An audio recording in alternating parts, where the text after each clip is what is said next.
Right. Good evening, everybody. Thank you for joining our Zoom session today.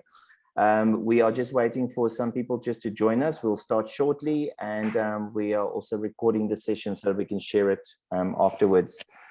So you are welcome to put your cameras on or off, and then we're obviously just going to make sure that people are muted.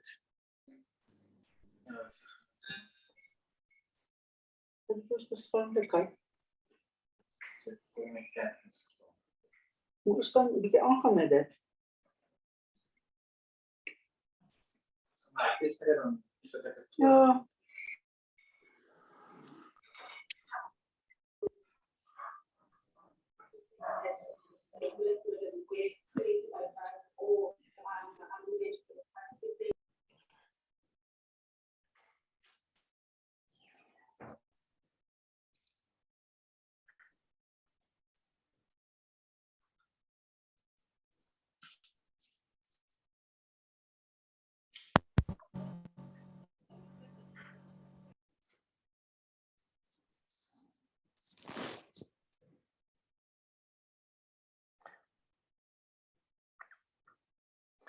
For those of you that joined, we're just waiting one more minute for people to join into the waiting room.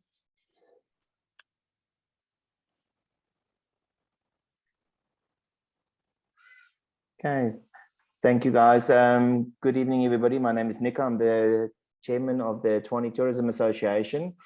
I will be handling today's technical background. So I'm going to hand over to our vice chair, Ms. Cllr de Ponte. Thanks, Bronwyn. Thank you, Nico. Good evening, everyone, and thank you for joining us. As you would know from the invitation, we've arranged a meeting with our City Council and with our representative, the shadow representative for safety in Parliament this evening, just to discuss the matter of the intimidation of the hospitality industry by political parties and what your rights are and where the City Council can assist us and what their standpoint is on the matter. What we'll do is we'll hear from the City Council, and then we'll hear from our Shadow Minister, and then we'll have a time for questions and answers. So I'm going over to Jordan Griffiths. Jordan is the acting Chief of the Mayor's Office, City of Tshwane, preparing for tomorrow. Otherwise, he would have been with us. But we're very happy to have Jordan, who is the Mayor's right-hand man.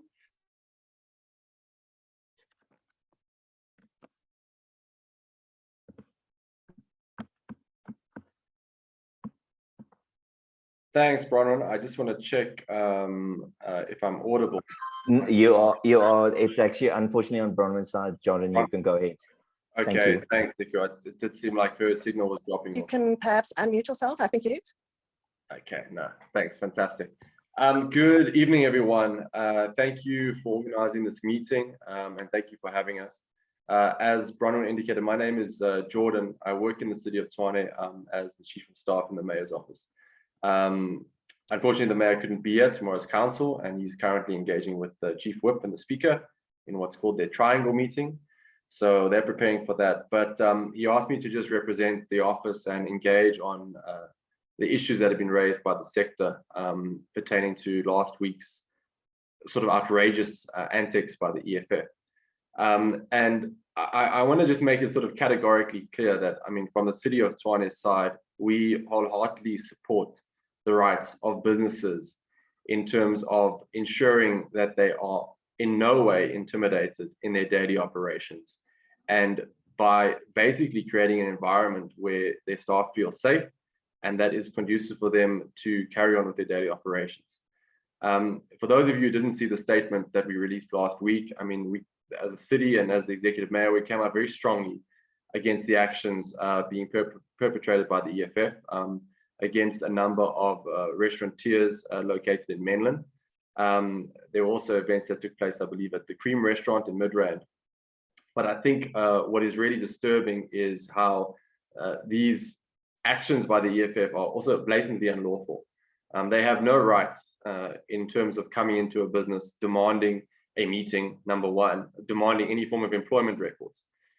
And what was somewhat worrying about last week is that some of the restaurateurs or business owners, maybe perhaps in an effort to neutralize the actions of the EFF, opened up their books to demonstrate, that this is, we have, complied lawfully with what is required of them in terms of labor legislation, which is to a certain extent playing into exactly what they want, because it obviously creates legitimacy to the actions that they are perpetuating, except for in the case of Midrand with Cream, the owner there, Tshwane, I think his name is, actively sort of just declined their request and told them in no uncertain terms that he wouldn't be meeting with them or engaging any further, which if you see the footage from that incident, it's telling, because it's very clear that that's not what they were hoping for. They were hoping for some level of intimidation to come through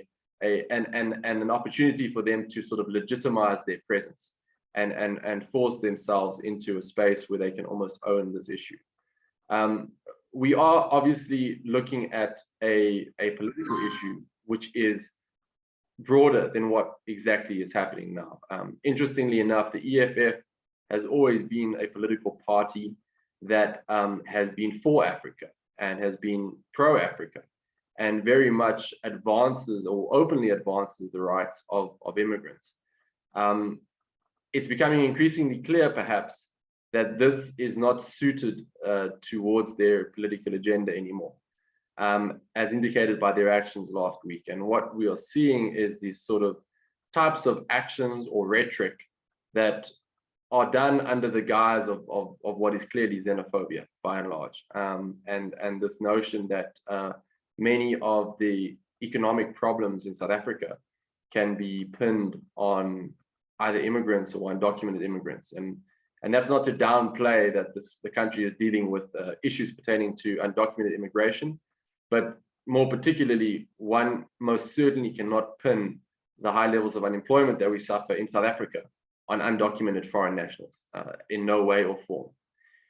But increasingly, we are seeing how some political parties are using immigration and undocumented nationals as a scapegoat on these kind of policy issues. It's populist, it's easy to point out and easy to tackle instead of really engaging on the hardcore policy issues that speak to why South Africa's economy is struggling. And it is a point that I want to raise to you, because you should be on guard for it, not only within your own environments, but also as it rears its head nastily in national politics, because it seems, for example, that the EFF in particular are now going to be doing a full-scale about turn on this issue, as indicated by their actions last week. Nonetheless, I want to again reiterate that from the City of Tshwane's side, we fully support the businesses in the geographical bounds of the city in asserting their rights. If at any point, any individual, political or otherwise, attempts to, force any form of employment information out of you, it's proprietary information. How you deal with your staff is your business and is strictly between you and the Department of Labor, in fact.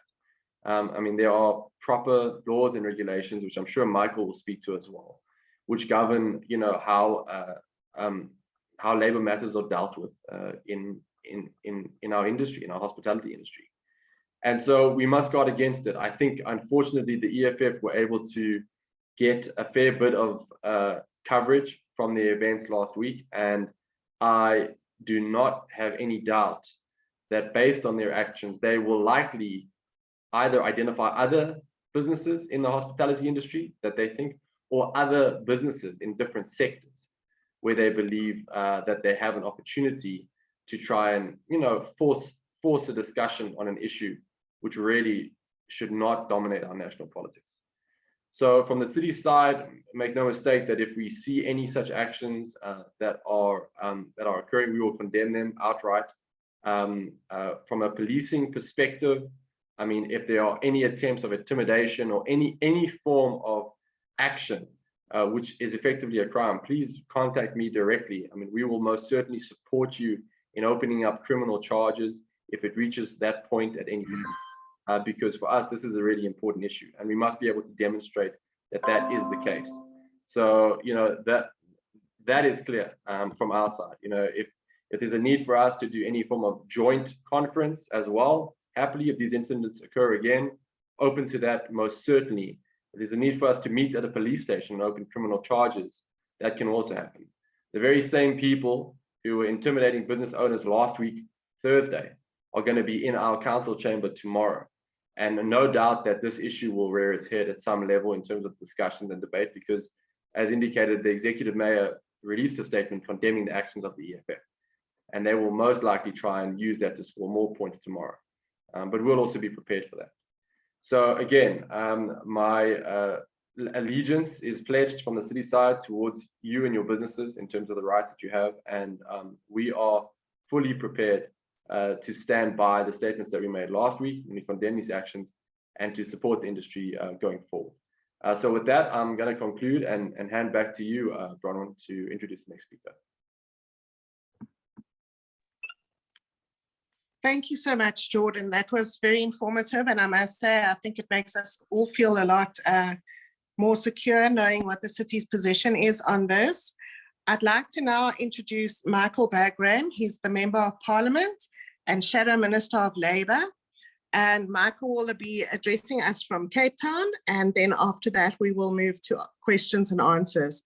Welcome, Michael. If you could put your microphone and your camera on. We are ready for you. Thank you. Thank you, first of all, for inviting me. I really appreciate it. I'm deeply honored. So thank you, Bronwyn. And basically, thank you to the association for having me this evening. I really appreciate it. And then, of course, I want to thank the City of Tshwane because they're the first that have come out and condemned this. This is not a new thing. I'll go through a little bit of the history with you, but yes, it's happened now in Tshwane, but this has been happening around the country for months. I think we first experienced it in KwaZulu-Natal about 2 years ago. So this is nothing new in the sense that there's been invasion of businesses. And then, of course, you've all read about the Cllr saga, about the shampoo, and you've read about recently Pick n Pay, and there's been a whole lot of this sort of action. And I don't think it's concentrated entirely on the tourism, entertainment, and restaurant industry. It's just that restaurants happen to be very vulnerable. And we can talk about that as well. But of course, the people listening will know better than me as to how vulnerable a restaurant is, especially if they come in. First of all, you don't have heavy security. Second of all, you don't have people stopped at the gate. And third, there are people sitting and dining or about to dine, and you've got this ruckus happening. It becomes very embarrassing. It becomes very difficult to handle. And in fact, it's all very well to say that we'll go to the police and all. People just don't come out. Police don't want to get involved. And you might have read a bit about what's happened with some of the restaurants already. The police said, look, this is a domestic issue. We don't want to get involved.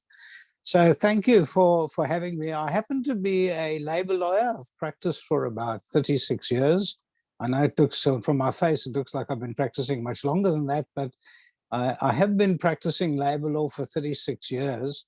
And I must admit, this is a curved ball. I'm used to handling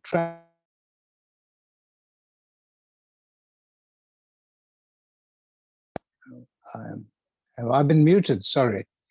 So the reality is, if everyone can still hear me, the reality is this is not going away. This is not just the EFF. I don't think it's entirely them. I've seen incidences where staff get themselves into groups, and if they're not happy with their trade union, what they're doing is they are getting into rogue groups and making demands, and then of course getting outsiders to come and join them. So although we've seen it now rear its ugly head with the EFF, I don't believe it's just the EFF, and I think we're going to see more of it. I think Jordan was absolutely correct. This is xenophobia. Although you might have heard a clip from the EFF about a week ago now, where they said it's not the employee's fault. They are brothers and sisters, but it's the employer's fault, and we need to punish the employer.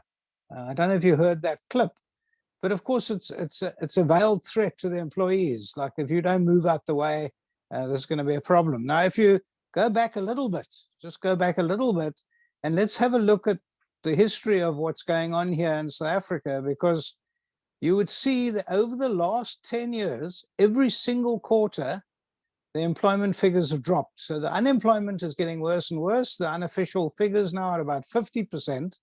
The problem is the unofficial figures for unemployment in the industry in which you're in, where you don't have to have a specific qualification, waiters, cleaners, that sort of thing, that's almost at 70% unemployment in South Africa. So you've got to find a scapegoat somewhere.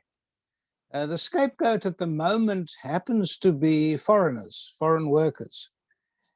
And I must tell you that sometimes there is some veracity to it. I spoke to a restaurant over the last weekend. It was very sad because they said they had taken in, and they obviously won't be known, but they had taken in foreign workers because they could pay them under the minimum wage, and they didn't have to pay waiters a salary. They could work on tips only. And you can understand that that sort of message goes out to legitimate South African workers. They hear that, and that's immediately a xenophobic reaction to that. So there is some veracity to it. So you can see the truth, which is only a minute portion of it, is then mixed up with a whole lot of politics, and let's pick on someone. And when you've got that, you've got a volatile mix. We saw it with Nazi Germany. I don't have to tell anyone what took place there, but the xenophobia in Nazi Germany at the time, because of the unemployment, became absolutely rife. So let's just go back at some of the law before we get bogged down on some of the history of it. But the law is quite clear. We've got a constitution in South Africa. The constitution stands supreme.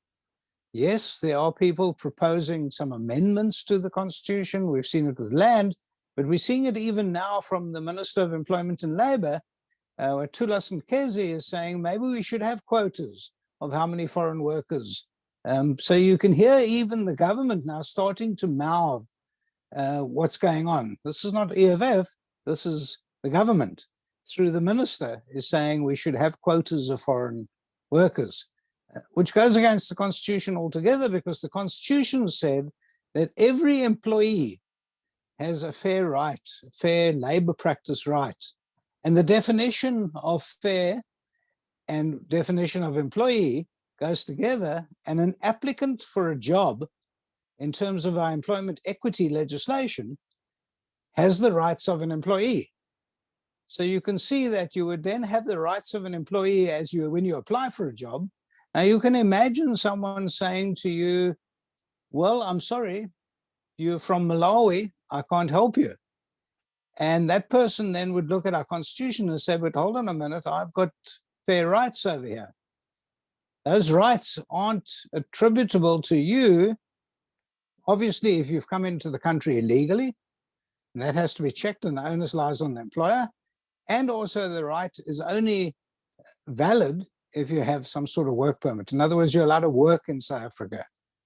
And of course, what's happened, and it happened in Cape Town this morning, that restaurants were raided, and they have found groups of employees who don't have work permits. Now, they'll be obviously deported quickly, and the employers will get criminal records.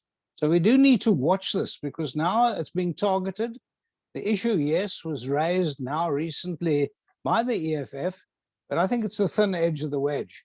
I think we're going to see a lot more, and I do agree with Jordan, this is not going away, and we need to be able to handle it. So how do we handle it? The first thing you need to do is do a proper audit of your own staff. Just make sure that everyone who is foreign is here by right and also has a work permit. Now, I have a problem with that because as an attorney, a client came to me in November and said, I've got I don't know how many people they had. I think it was something like 30 Zimbabweans working for them. And they said they've all got work permits. And I said, let's just have a look at them. Let's just check these work permits. Now, you know, you can buy work permits in South Africa, and most of them are actually false. You can buy legitimate ones as well, and that's another story altogether. I have raised that with the minister, but there are a lot of false ones going around. So what did I do? I scanned in all the work permits and I sent it through to the department, to the Director General, and asked the Director General to verify the work permits. That was in November. I haven't had a response. So you can see my problem already, because the employer thinks they're legitimate work permits. In fact, I suspect, after cross-examining, as it were, some of the staff, I suspect they also think it's legitimate. They all admitted they paid for these permits, but you can pay for the permit and still get a legitimate one because someone is using it to oil the system. But at the same time, you can also get a legitimate one, which becomes even cheaper for the person selling the work permits. But remember, the onus lies on the employer. You have to prove that this person is legitimately here, and you have to prove that they have a work permit. And once you've got that, then there shouldn't be a problem. So that takes me to the next part, the next structured part of where we are. Who can come in and have a look at your records? There's only one legitimate entity that can have a look at your staff records, other than you, of course, as the employer. And that is not even the Department of Employment and Labour. It's got to be an inspector from the Department of Labour. So you can't have a fellow coming in saying, I'm from the Department of Labour, Department of Employment and Labour. In fact, we had that 2 days ago, who happened to be a friend of a friend. So they got this inspector to come in, not an inspector, just a member of the Department of Labour, and showed his card. It was all legit. He's in trouble now because I've reported it, but he isn't an inspector, and he does not have the right to ask to have a look at your records. Now, you've all heard of the Poppy Act, which is now becoming quite radical from the 1st of February. And the Poppy Act does not allow anyone to have a look. So you can legitimately say in law, I'm sorry, I can't show you. I can only show an inspector from the Department of Employment and Labour, and must be an inspector. It can't just be Michael Bagraim from the Department of Employment and Labour. So please understand that you will be committing a crime by showing someone who doesn't have authority the records of one of your staff members. It's just not acceptable at all. So the reality then comes down to the fact is, how do you say no? And it's a difficult one. I've spoke to some clients today who said, look, you know, we're very vulnerable. We've got our doors open. We've got people walking in and out all the time. Sometimes they sit down and just have a cool drink. Sometimes they want a meal. We can't determine where they come from. People don't arrive in red overalls with the red hats. They come in, and then you've got a problem, like they did at Clicks, Pick and Pay, Woolworths, you name it, and came to trash the place. And so, yes, I can understand, and I know it's disconcerting that one of the restaurants then said, look, here, we'll show you our records and we can prove that we got mostly South Africans. And that's really a xenophobic exercise, and it's pretty sad that it happens. So remember, there's no obligation on you as an employer to show any record at all. And in fact, in law, you're not allowed to. And that's your answer. Your answer straight away. What I would do is I would get hold of the Department of Employment and Labour, find out who's the inspector for your neighborhood. So at least you've got an emergency number. So what we've done with a group of restaurants in Cape Town, we've now said, right, this is the contact person, this is his mobile number. He has promised to be available after hours in case there is a problem. Also, you can get hold of the police and find out who would be the correct person, tell them that the issue is, tell them that you've got a legal opinion, which I'm giving you now, that the police, in fact, can interfere, because it's not a domestic issue, this at all. It's not like your staff are asking the people to come in and represent them. However, what happens if the trade union hand in glove with a political party, any political party? If the trade union hand in glove with the political party then makes demands, and we're going to start seeing more and more of that as well. Many of the shops are unionized. Many of those unions are hand in glove with the EFF, sometimes even worse. And many of these unions, when they actually not getting anywhere, say on a wage negotiation, or they're not getting anywhere on terms and conditions of employment, or if someone got dismissed, many of those unions turn to bullies and say, come and help us. We saw a lot of that before my time, but we saw a lot of that in the 30s in the United States, especially in New York, where the unions would turn to gangs and ask the gangs to assist them when it came to, for instance, dismissals and wage negotiations. So we're probably going to see more of that. I can see that around the corner as we move into a busier industry. I don't have to tell you, your industry is on its knees in any event. The industry is vulnerable. You've had almost 2 years of very little trading, some no trading at all. People can ill afford to have a dispute of this nature. People can ill afford labor lawyers, can ill afford to have shops closed or customers chased away. And obviously the path of least resistance is, okay, there are 4 of you, come into my office, let's sit down, let's talk. The problem is, again, that's inviting the devil in. And once you've done that, you've got a problem, because it's very difficult then to phone the police or to get hold of the Department of Employment and Labour, because they say, well, we were invited in. We came here, said we want to talk.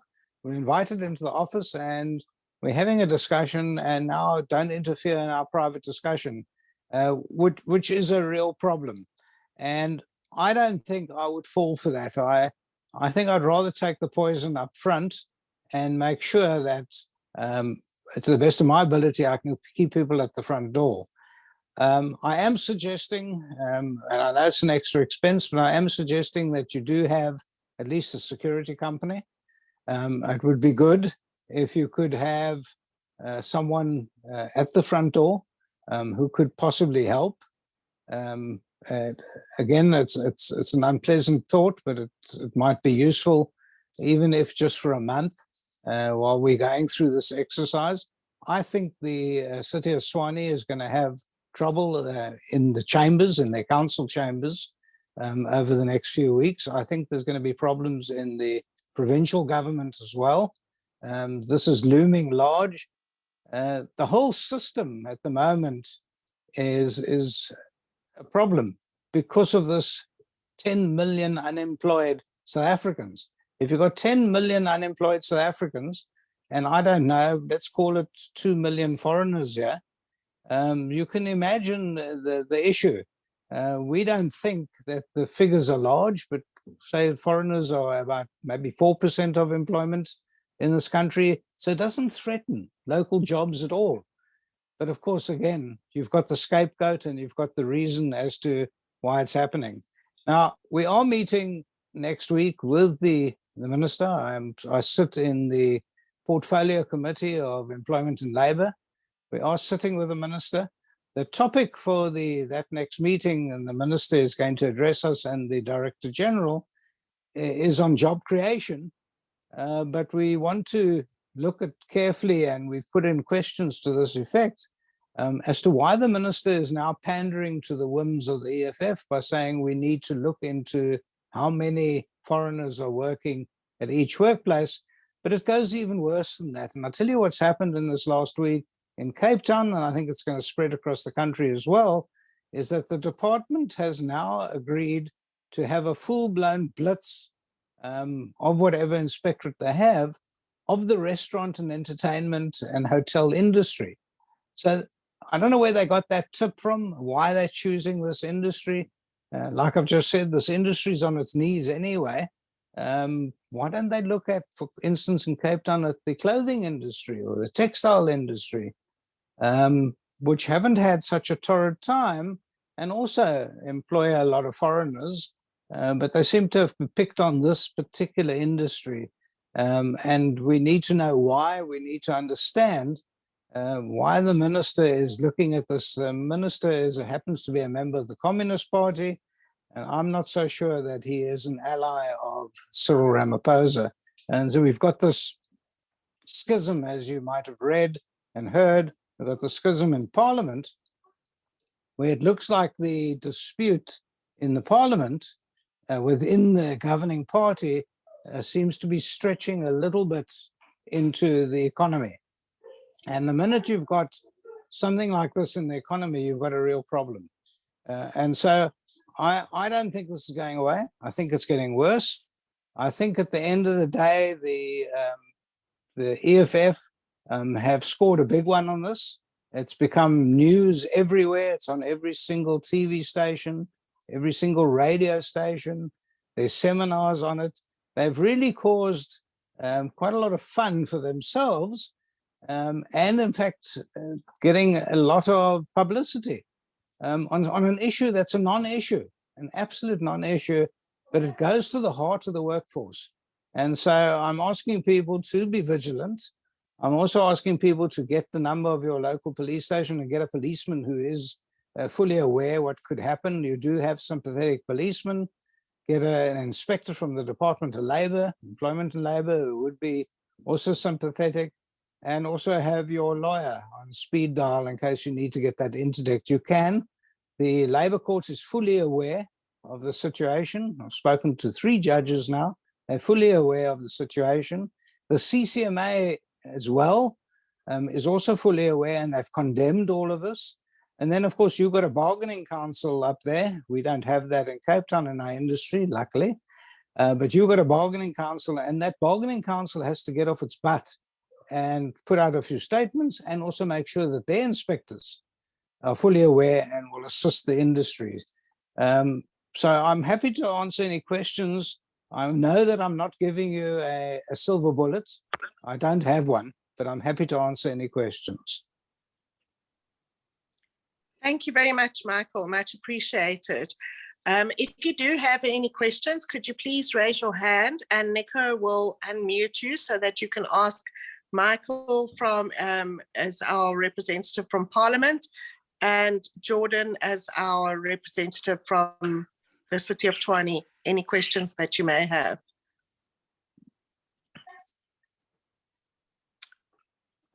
Perhaps I can start off just by asking Jordan, the Tshwane Metro Police Department, what role would they play in a situation like this versus one's local national police station?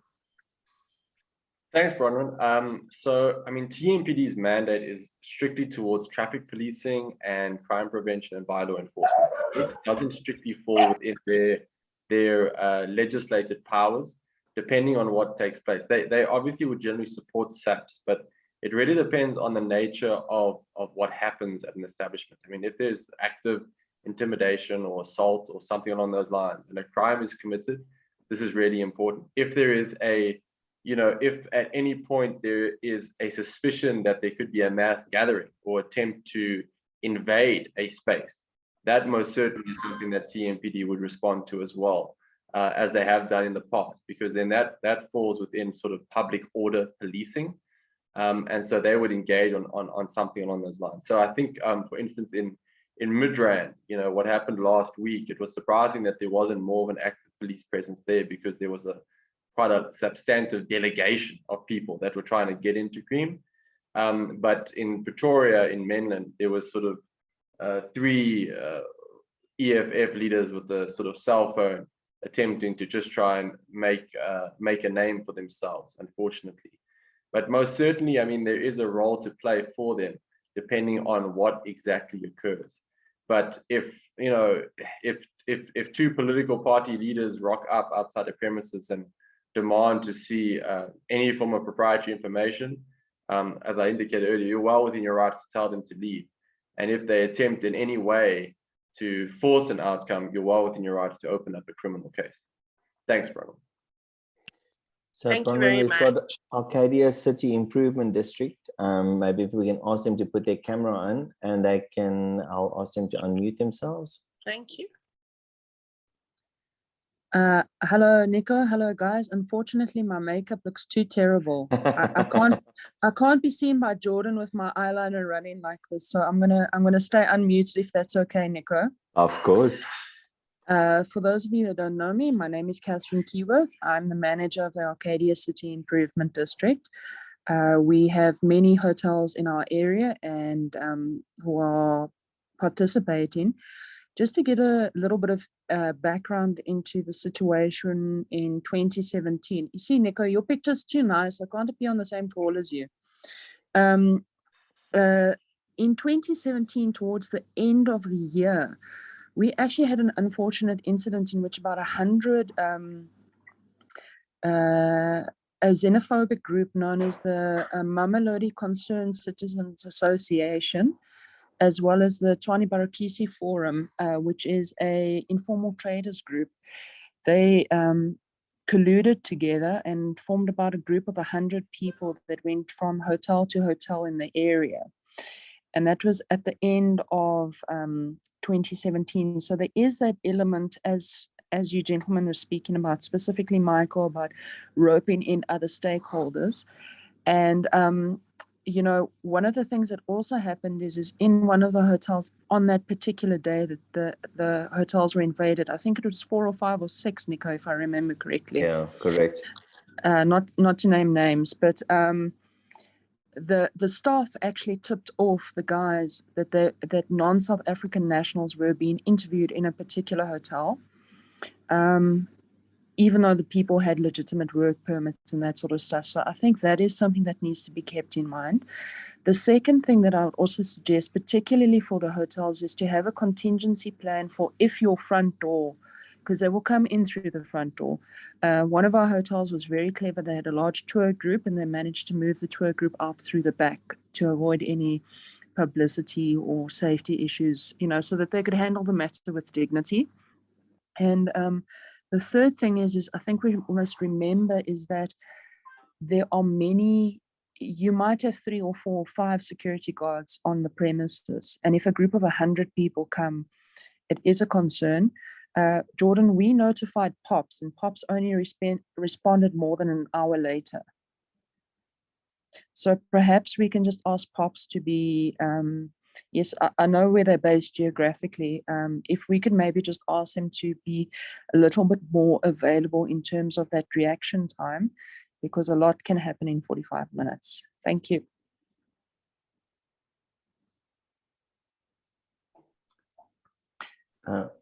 Jordan, do you want to comment on that? No, thanks, Catherine. It's good to hear from you.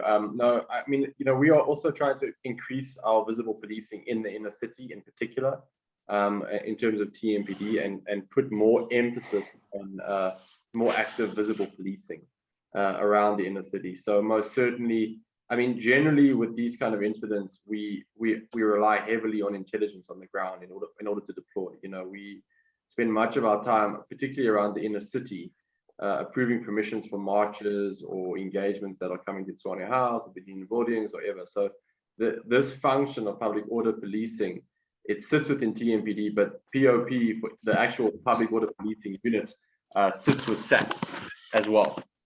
So our TMPD officers will generally work with them, but there is a close relationship in terms of how they should interact. So, I mean, you've got a direct line to me. I mean, if there's any intelligence that comes that suggests something like this is going to happen around the inner city, please notify us immediately, because we do have the resources to at least mobilize and implement the level of control. Thanks. Thank you, Jordan. And also, I just want to let you guys know, whenever TMPD needs a hand, my officers, our premises, whatever you need, we're always available to lend a hand for you.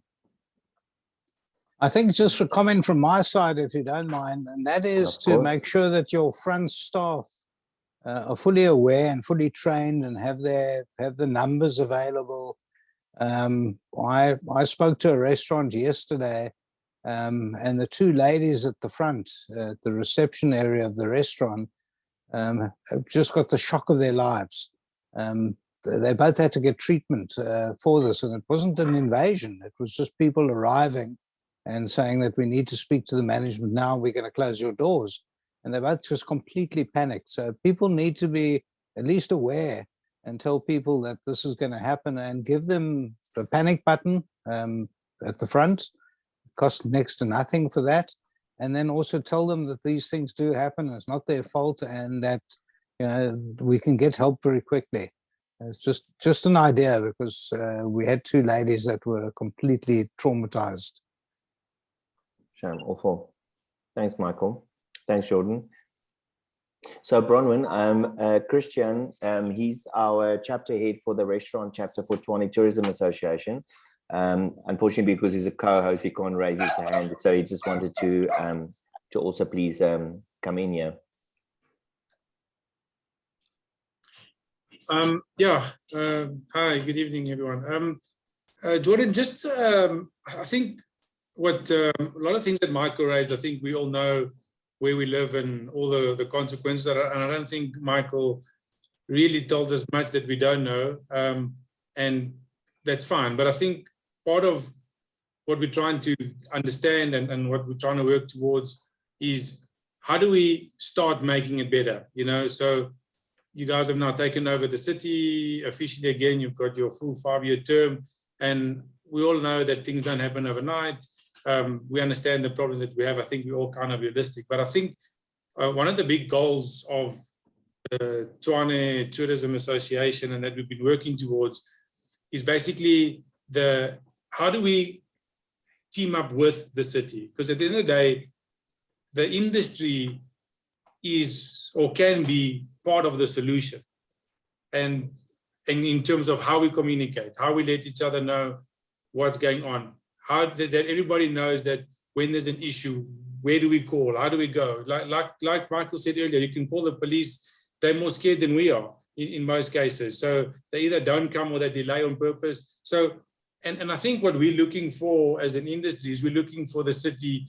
We want to know that somewhere there's a genuine help, and you know, I think, yes, everybody needs help, and et cetera, et cetera. We on this forum at this point in time, we're fighting for our industry, and we're saying, how can we make our industry? So when the other industries then decide to stand together and do something, then we'll deal with them now. But right now, as a tourism industry, we'd like to know that there's a desk, that there's a point of reference, that we continuously coming up with ideas, coming up with suggestions on how to make different areas safe, how to, you know, like, so let's say we call the police, but no one's coming. Where else can we call? Is there a hot number that not to be abused, but that then we know that the city sends somebody and come to our rescue, so to speak?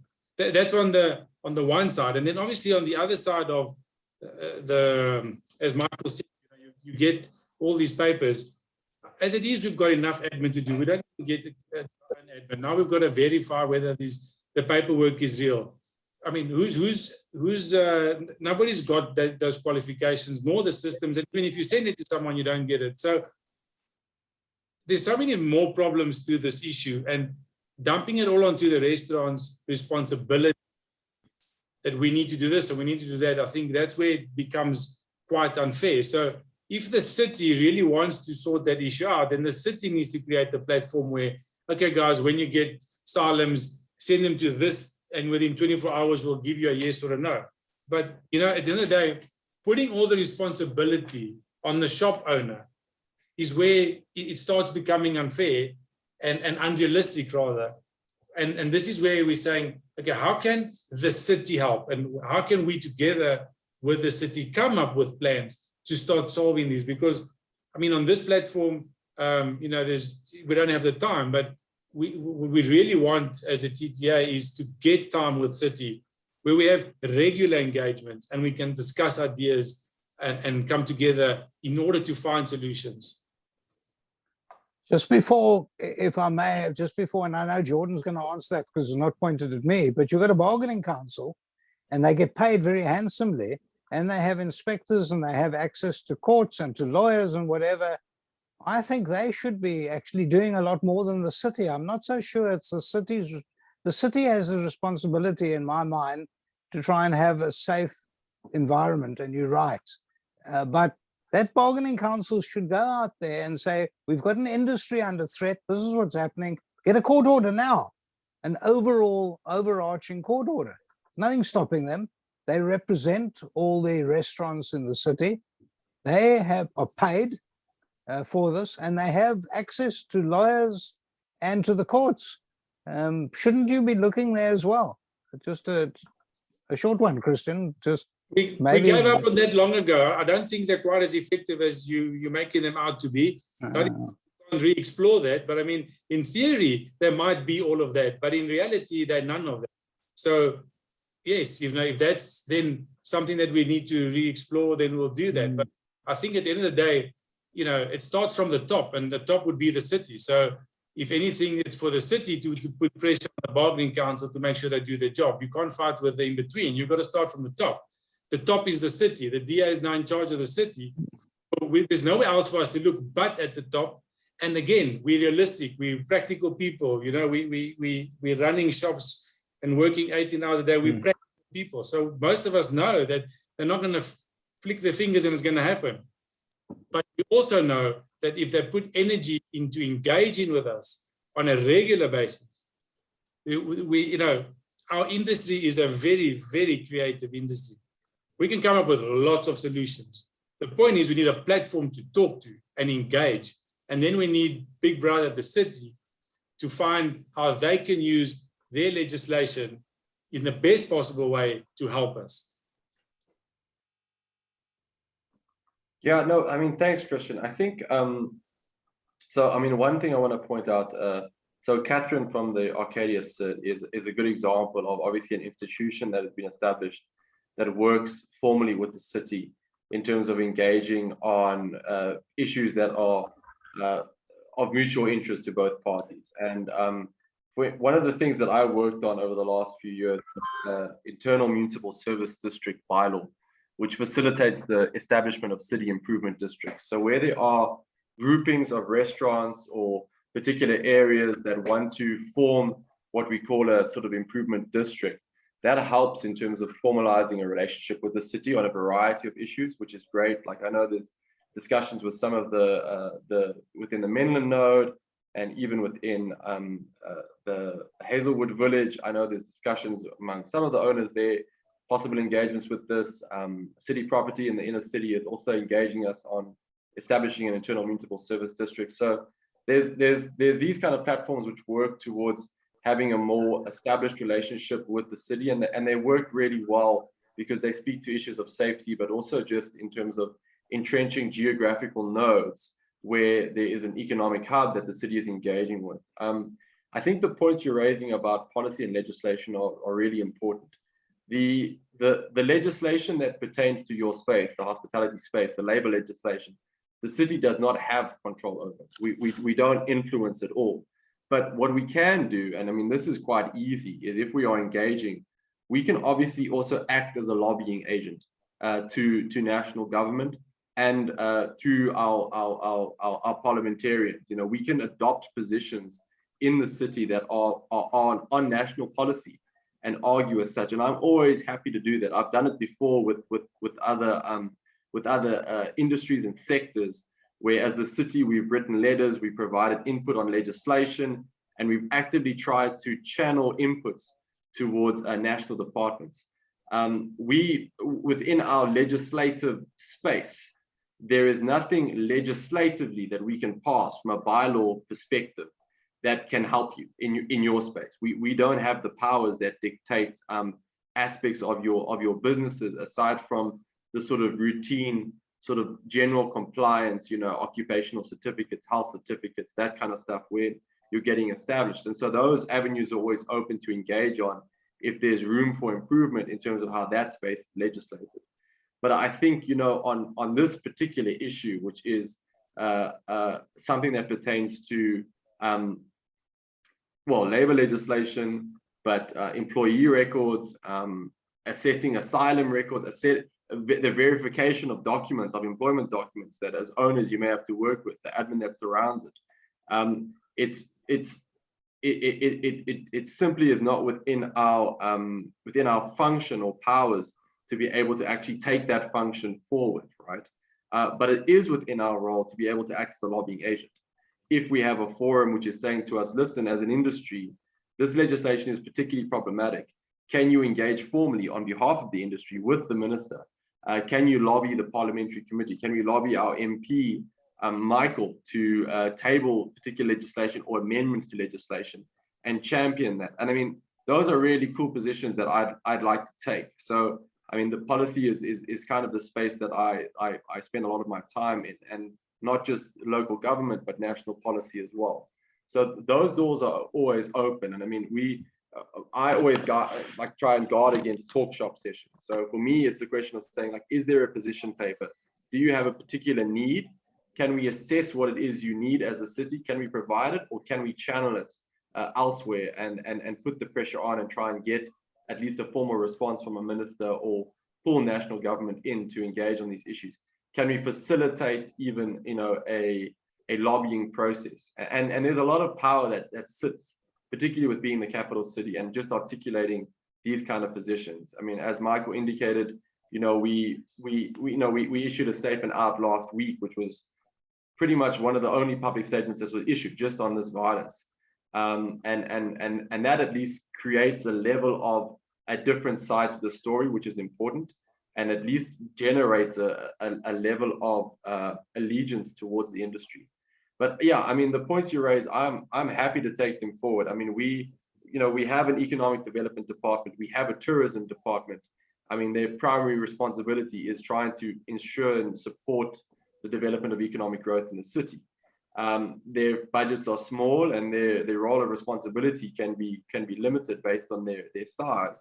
But I mean, there's always an openness to at least try and engage in these types of issues and to see what the city can support with and what we can't support with. So yeah, I mean, don't make no mistake, the door is open. I happily be contacted at any point to organize another session or take it further. Thanks, Nick. Oh, Christian. Yeah. I just want to clarify something, Jordan. You say the inspectors that would inspect the certificates, are they paid by the city? Are you talking about labor inspectors, or what type of? Yes, the guys that would actually, that are authorized to come to your shop and actually look at your paperwork, are they a City of Tshwane employee, or are they a government employee? No. So they are employees from the National Department of Labor. They're a national department. Okay. So they are within that space. And that's the point I was making, is that all of the legislation which governs the labor aspects of your work, the city we don't legislate labor, right? We don't regulate that sector. It's not within our constitutional mandate. We don't have the rights to do it. Okay. We regulate the other aspects, which is like your fire compliance or a health inspection is something that the city would look at. But the labor issues and the issues that pertain to that, you know, we're not in that space at all. But I'm not saying we can't be. We can articulate policy positions. If that environment is not conducive, if there are issues there, we can still articulate a position on behalf of the sector to say, you know, Minister, you need to stop doing this, or stop, you know, like, actually, what are you doing? You're restricting business. We need to get these businesses moving. We don't need to make their lives harder. And we can articulate those positions and stand by the sector and really try and act as a lobbying support for the sector, if that makes sense. Perfect, thank you. Thank you very much, Christian, Michael, and Jordan. I think there's some very important points we can take from this.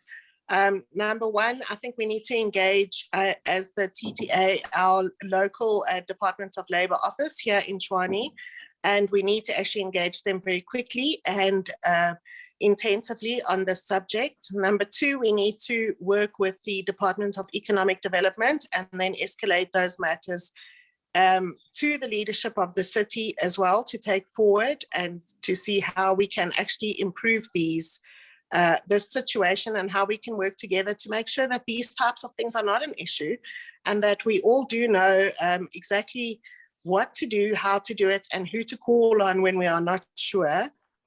And then just as a third point, I think what's very important is what we spoke about, the city improvement districts, TTA does have branches in the different areas, and I think it is time for us to actually look at formalizing those branches into city improvement districts, potentially, if the bylaws do allow for better engagement and better platforms in terms of safety and security on that. So we take those 3 points to our next agenda for our board meeting, and definitely we will table them and take action on those points. So thank you very much for that.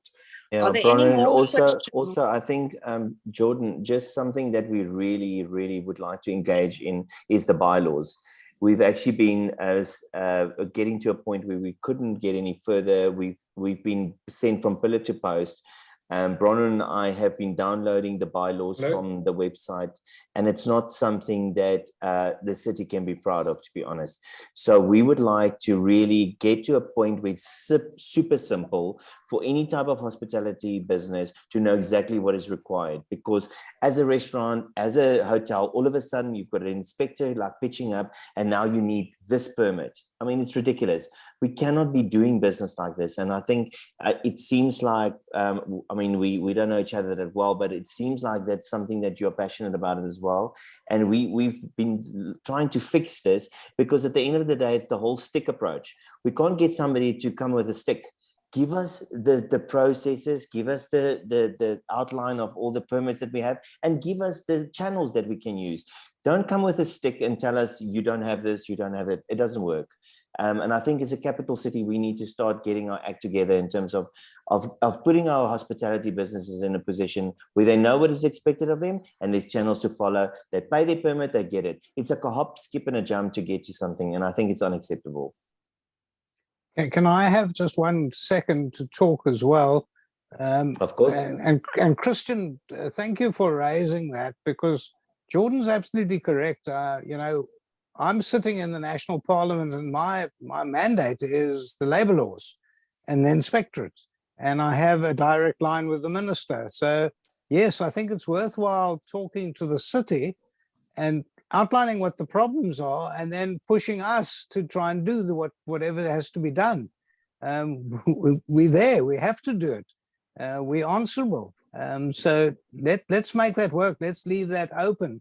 This whole discussion with me involved today was because City Councillor Sean Wilkinson got hold of me. I don't know if he's on the channel. Okay, Sean, thank you very much, because Sean got hold of me and said, look, we've got a problem here.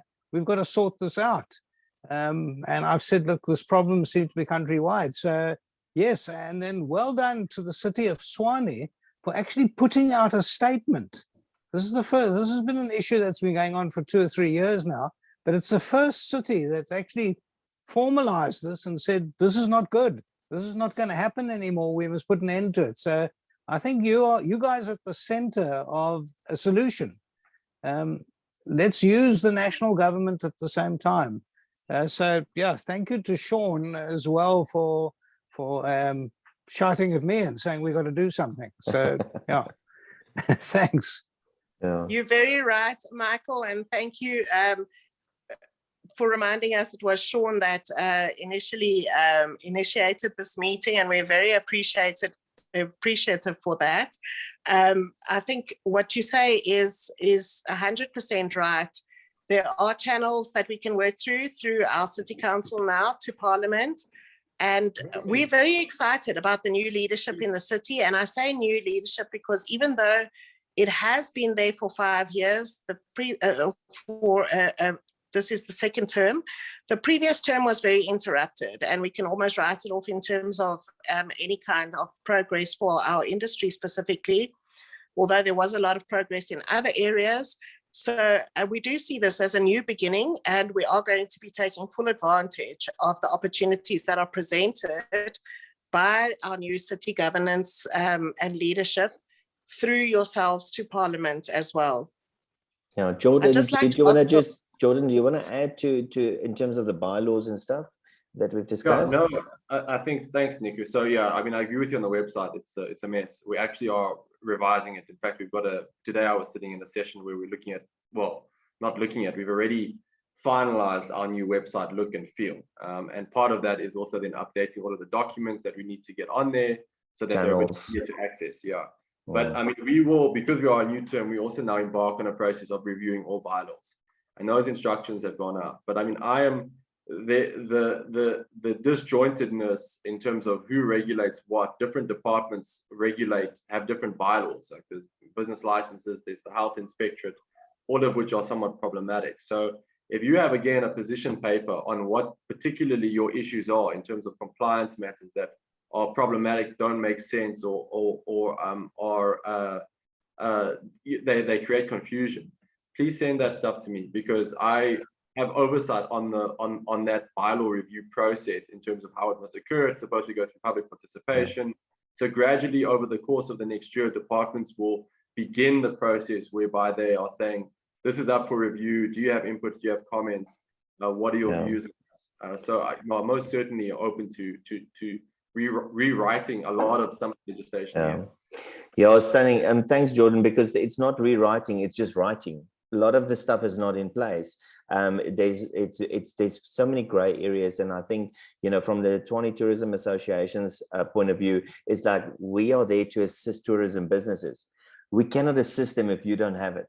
You can't provide it. But we'll have a separate session on the side, and Christian, I'm sure, also wants to be involved, and myself and Bronwyn.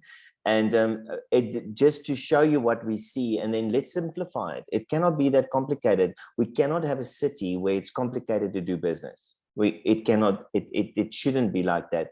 And I think it's really simple. And like Christian's saying, there's so many creative solutions and ideas. And yeah, we will get in contact with you shortly, because it's really something we've already been busy with this in the beginning of before COVID. And then COVID came and everything got completely like stalled. So it's something that's long overdue.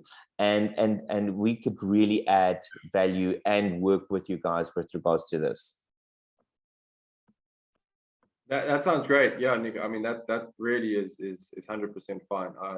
Yeah, I'd be eager to know exactly where the blockages are, or where there are aspects that aren't clear, and so we can address them if they're obviously within our powers. But that's a discussion we can have. They are 100% within your powers, because we are sick and tired of being hustled. Tell us what we need to pay for. Tell us how we apply, and give it to us. It's very simple. It's not complicated. We don't want somebody to do us a favor.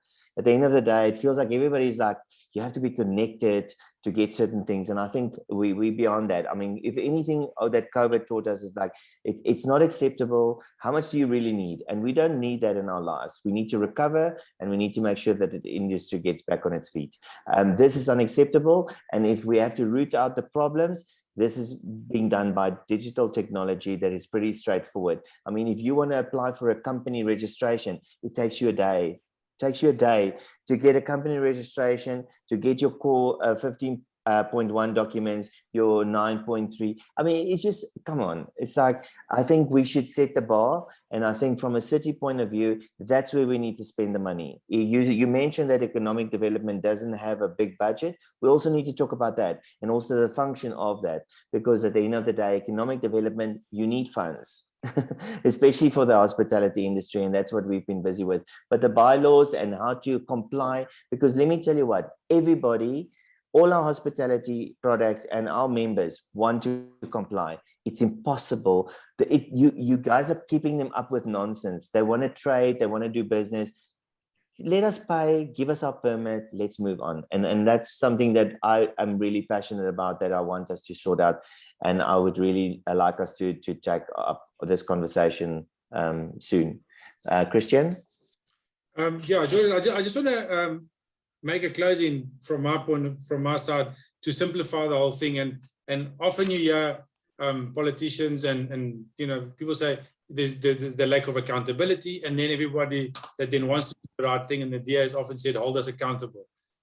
So then at the same time, we've got a city that's oversized, that's got a lot of dead weight, and from the top, it's also difficult to manage. And we get that, because I'm so involved with so many city officials on other issues as well. So I really understand the challenges from the top.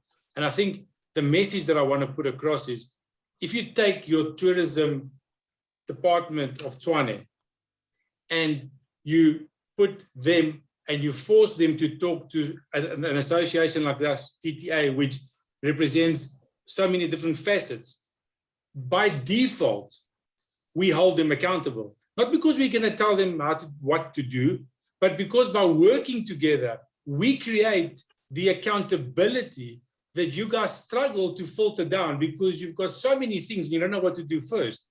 And this is the biggest benefit that's in your hands. It's like, here's an association that's 20 years old, 30 years old, however, they're willing to do the work. All we need from the top is, guys, you as a tourism department, you will sit with TTA once a month. You will report to us what you've achieved, what we're going forward. Then by default, we hold them accountable. And they just report back to you. All of a sudden, the game changes completely. Good point. Thank you, Nico and Christian. I think two very important points here is we need to keep our tourism businesses safe, firstly, and foremostly. We need to keep them informed on how to stay safe and how to have a safe hospitality experience for their guests, and for their staff. And secondly, we need to make it easy to do business in the city. So I think there's a lot of points from this meeting, which we veered slightly off topic, but are very important. And we are positive about the changes that are going to come about with the new leadership in the city. And we are definitely looking forward to at least making progress to the same level that the City of Cape Town has. I think City of Cape Town sets a good example in some of the other areas where the DA governs. I don't want to make this about a political party, but very easy to do business there. If you look at the websites, the information, the systems, etc., and also the public order policing and protection that's provided to the hospitality industry. And it's almost a matter of what came first, the chicken or the egg. Did the tourists come before the hospitality industry, or did the protection and the economic development of the tourism industry come first? And having been around, unfortunately, long enough to say, it's the protection and development of the tourism industry that comes first, and the tourists follow. So I think we've got our work cut out for us, all of us together as a team, both private sector and public sector. And if there are no more questions from the audience, I think we've already run quite over time. I think we might end this meeting and perhaps maybe. I can just have the final word, Bronwyn. Of course, Councillor Sean Wilkinson, to whom we can attribute this meeting. Are we going to get your camera, Sean? Are you going to put your camera on? Not today, Nico. I don't want to get you too titillated. Listen, guys, this has been a great talk. We did go a little bit off topic, but I want to thank Michael for coming in here and giving us his pearls of wisdom. And there is advice in there. Obviously, we have to collaborate and work together. But I like this format, Nico. I think discussing things like this, we just got to give Christian limited talk time because he tends to want to deal with 101 items, you know. We'll forgive him because he's Italian, but that's how they speak. The point is we need to have more of these conversations. Jordan is an aficionado when it comes to coordinating and hosting and contributing to such conversations. And depending on what your needs are, we can bring those relevant resources to this platform and discuss other things in a semi-formal, less formal, informal, but formalized platform. So thank you for this opportunity. And we still believe the DA gets things done, even though we won't mention the DA. The point is, let's make sure we get it done together. And Christian is the catalyst. I mean, I got to give him the credit where credit is due. He only has the best interests of your industry and of your association at heart. So we appreciate his contribution to the administration of our city. Thanks, folks. Speak soon. Thank you, Sean. Thank you for arranging Michael for us. We really appreciate it.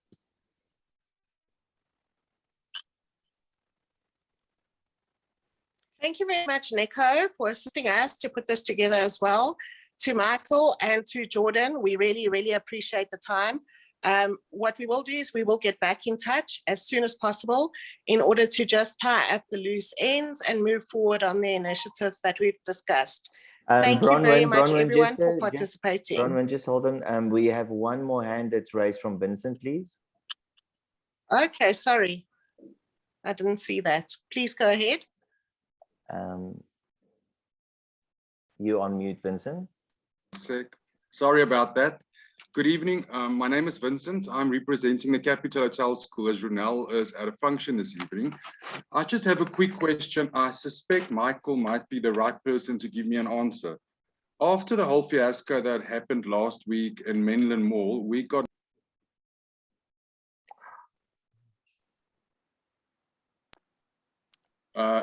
Sorry about that, Michael. You went on mute. Sorry about Vincent. Sorry about that. Okay, I wanted to ask, so last week after the whole fiasco at Menlyn, we got an email from the Department of Labour asking for labour records for our staff members.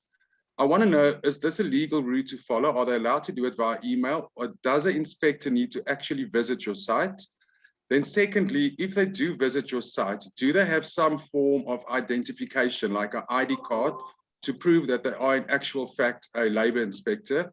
And then thirdly, I don't know, Michael, you probably won't know this. I didn't get your name, but the lady from the Arcadia City Improvement District, do you perhaps know who the Arcadia Labour Inspector is? Thanks a lot.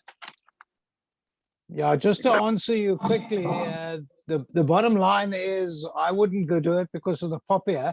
I wouldn't just send it over email. I would tell them that in terms of the legal advice that you're getting tonight is that you'd want an inspector in. The inspector can come in. They must show that they are official inspectors of the Department of Employment and Labour, and they must bring their proper identification. They have a disc that they wear around their chest as well. And then you can show them the records. They can't take it away from you, but they can then peruse your records. So let them come in. I don't like the idea of you sending information into the ether. You don't know who you're sending it to. It could be someone from the department, but it's got to be an official inspector. And yes, there are official inspectors in Pretoria. And you should, that's why I was suggested right at the beginning of this discussion, that you should find out who those inspectors are, get their mobile numbers, so that they are, in case there's trouble anyway, that you can actually phone them and say, listen, now we've got trouble. People are demanding illegal stuff. So yeah, like you would get the police numbers as well. I think what's happened is, and they're understaffed. The inspectorate is understaffed, so they're trying to do this over email, which is not great. Thanks a lot, Michael. And then you had another question for the lady from the Hatfield Improvement District. Unfortunately, I see Catherine has left, unfortunately. So Vincent, you've got my details. Send me that question, and then I will ask Catherine to get back to you on that. Okay. Perfect. Thank you, Nico. Nico and Vincent, what we can do as well from the TTA office side is make sure that we supply all our members with a list of Department of Labour officials or contact details for each different area of the city. I think that's easy enough to do. And then also the various public order policing or policing contact numbers over and above your normal police hotline 10111 for their local area, so that at least they have something to give their staff. I see that we also have a question in the comments section where people are asking, where someone is asking, what do you do in the case where racial comments are directed at your foreign staff by guests in your establishment? And I think that is something that we can only address through training our staff and a procedure to follow if that type of thing does happen, which I think is also easy enough for the association to provide to all members so that they can train their staff a one-pager on what to do in such instances and how to actually lay a criminal complaint against that person, or a complaint with the Institute of not the Institute of Race Relations. There's another body that does actually deal with such issues, because that is not acceptable. And I think that the action recently by the EFF could actually result in a lot of situations where South Africans are going to criticize foreigners in their place of work and insult them. And we can't accept that in our industry. We need to protect our staff that are legally employed in our establishments. So I think we can undertake to provide that type of guideline for the members to use to train their staff. Nico, am I correct? Yeah, absolutely. We will table that and we'll make sure that we send out communication, and we'll also update our website with information like that so that you guys can use that for internal use in your own businesses, for sure. And if our Member of Parliament and our City Council representatives has anything to add to those documents, we'd be most grateful. So then, thank you very much. Then also, yes. Sorry, no problem. That's it. No, I just wanted to say thank you to everyone, especially to Michael Bagraim, the representative from Parliament, and to the